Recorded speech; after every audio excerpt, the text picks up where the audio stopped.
Hordoftoota chaanaalii kanaa marri keessanuu akkam nagaa jirtanii? Alaamanni namni isinii nagaa.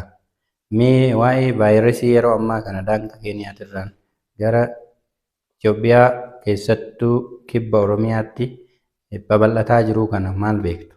Mpox maali? Mallattooleen isaa hoo?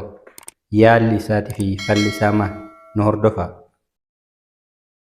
Gorsaa fi odeeffannooleen wayitaawoo ta'an akka isin qaqqabaniif chaanaal yuutuubii keenya kana sabiskiraayib, sheerii fi laayik gochuun nu faana ta'a. Dhibeen Mpox yookaan Monkeypox jedhamu gosa vaayirasii Monkeypox jedhamuun kan nama qabu yeroo ta'u, namas tahee beellada dhibee kanaan qabame irraa gara nama fayyaatti tokkoffaa tuttuqqaa qaamaatiin ni dabra, lammaffaa dhungoo yookaan walquunnamtii saalaatiin ni daddarba.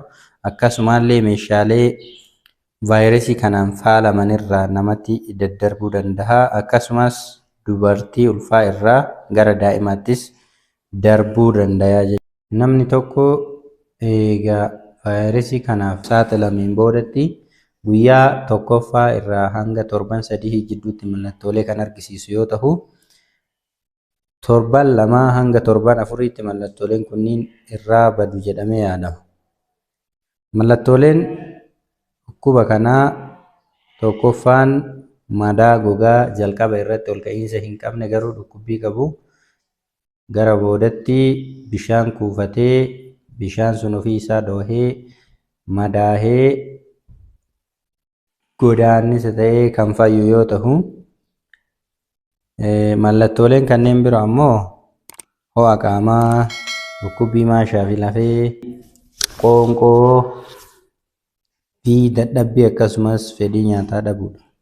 Yaalli dhibee Monkeypox yookaan Mpox jedhamu kana baay'inaan madaa kana kunuunsuu irratti kan xiyyeeffatuu fi dhukkubbii akkasuma dadhabbii fi wantoota isaa wal qabatanii dhufan akka dandamataniif kan irratti hojjetamu yoo ta'u, namni mallattoolee dhibee kanaa ofirratti shakke yookaan qabu tokkoffaa namatti makamuu hin qabu.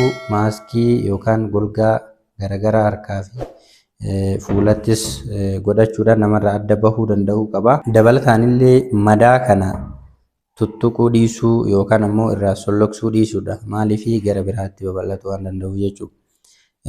Naannawa rifeensi jirutti yoo bahe ammoo rifeensi san hanga madaan kun fayyutti haaduu dhiisuun akka qaama biraatti hin babal'anne gochuun dandamachuu danda'a. Walumaa galatti namoonni mallattooleen kunniin irratti argaman keessattuu naannawa amma dhibeen kun itti babal'achaa jiru naannoo kibba Oromiyaa Moyyaalee keessatti akkasuma naannolee biraattis ta'uu danda'a waan ta'eef